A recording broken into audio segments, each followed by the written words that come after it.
अस्सलाम वालेकुम दोस्तों। अजवाइन कुदरत का एक अनमोल तोहफ़ा है। इसमें पोशीदा सेहत के नाकाबिले यकीन राज जानकर आप दंग रह जाएंगे। अजवाइन आम तौर पर घर के बावर्ची खाने में मौजूद होती है। इसमें हम खानों में खुशबू और जायके के लिए इस्तेमाल करते हैं। ये छोटे छोटे बीज ग़िज़ाइयत से भरपूर होते हैं। इसका जायका गर्म और तलख़ होता है। खानों में मसाले के तौर पर इस्तेमाल किए जाने के अलावा अजवाइन को जिल्द के अमराज और फ्लू जैसे मसाइल के इलाज के लिए इस्तेमाल किया जाता है। अगरचे अजवाइन के बीज बहुत छोटे होते हैं मगर ग़िज़ाइयत के एतबार से बहुत अहमियत के हामिल होते हैं। इनकी ग़िज़ाइयत और अफादियत के बारे में आपको मज़ीद बताते हैं। अजवाइन की ग़िज़ाइयत के बारे में बात करें तो अजवाइन में अहम मादनियात जैसे कैल्शियम, मैग्नीज़ और आयरन हासिल करने का एक बड़ा ज़रिया है। इसमें अजवाइन के बीज का एक चम्मच 6.5% फ़ाइबर फराहम करता है। अजवाइन के बीज कैलोरीज़ में कम होते हैं। एक चम्मच तकरीबन 25 कैलोरीज़ फराहम करता है। इसके अलावा अजवाइन में फ़ास्फोरस भी होता है।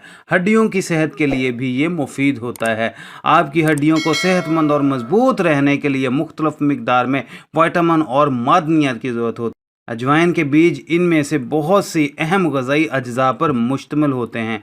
हड्डियों की सेहत के लिए सबसे मशहूर मादनियात में से एक कैल्शियम है। कैल्शियम हड्डियों की साख्त और ताकत बढ़ाने के लिए ज़रूरी होता है, जो अजवाइन के इस्तेमाल से हासिल किया जा सकता है। अजवाइन के बीजों में मैग्नीशियम और फास्फोरस भी होता है। ये दो मादनियात हड्डियों की तामीर और मजबूती बढ़ाने वाले खुलियों की हमायत करते हैं, जिन्हें ऑस्टियोब्लास्ट कहते हैं।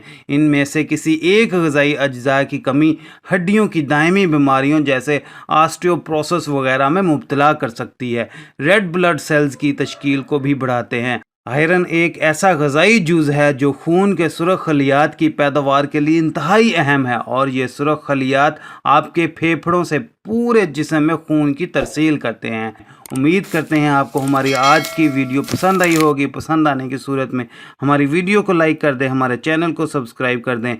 मिलते हैं किसी अगली वीडियो में किसी नई इन्फॉर्मेशन के साथ। तब तक के लिए आप अपना ख्याल रखिएगा, हमें दुआओं में याद रखिएगा। अल्लाह हाफिज़।